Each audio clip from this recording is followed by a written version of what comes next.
Welcome to a virtual stroll through one of Las Vegas's most enchanting oases, the Bellagio Conservatory and Botanical Gardens.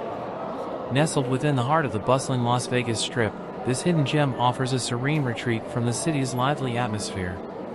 Join me as we embark on a captivating journey through this botanical paradise, where artistry meets nature in a symphony of colors, scents, and textures. As we step inside the Bellagio, we are immediately transported into a world of beauty and tranquility.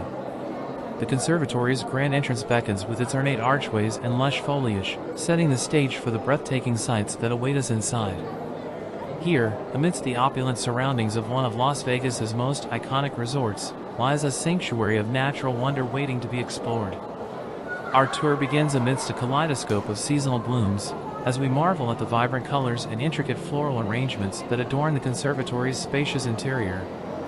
Each visit brings a new experience, as the gardens are meticulously transformed throughout the year to reflect the changing seasons and holidays. From the delicate cherry blossoms of spring to the festive cheer of the winter holidays, every display is a testament to the artistry and creativity of the Bellagio's horticultural team. As we wander through the gardens, we encounter a symphony of sights and sounds, from the gentle trickle of waterfalls to the rustle of leaves in the breeze. Magnificent sculptures and ornate structures punctuate the landscape, adding a touch of whimsy and charm to the botanical tableau. Along the way, we pause to admire intricate floral sculptures, whimsical topiaries, and elaborate themed props that bring each garden to life in vivid detail. But the conservatory is more than just a feast for the eyes, it's a living, breathing ecosystem teeming with life and vitality. From exotic tropical plants to fragrant herbs and aromatic flowers, the gardens are a haven for biodiversity, providing a vital habitat for a diverse array of flora and fauna. As we explore further, we gain a deeper appreciation for the delicate balance of nature and the importance of preserving our planet's precious resources. Join me on this virtual journey through the Bellagio Conservatory and Botanical Gardens, where beauty, artistry, and nature converge to create a truly magical experience. Whether you're a seasoned horticultural enthusiast or simply seeking a moment of respite amidst the excitement of Las Vegas, the conservatory offers a captivating escape into a world of wonder and enchantment. So come along as we immerse ourselves in the splendor of the Bellagio's most cherished treasure, the conservatory and botanical gardens.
As we part ways, I encourage you to carry the spirit of the Bellagio Conservatory with you wherever you go. May its beauty and serenity serve as a reminder to cherish the wonders of the natural world and to seek moments of peace and reflection in our busy lives. Until next time, thank you once again for your time, your support, and your companionship. Wishing you all the best, and may your days be filled with beauty, joy, and endless wonder. Farewell, and see you in the next video.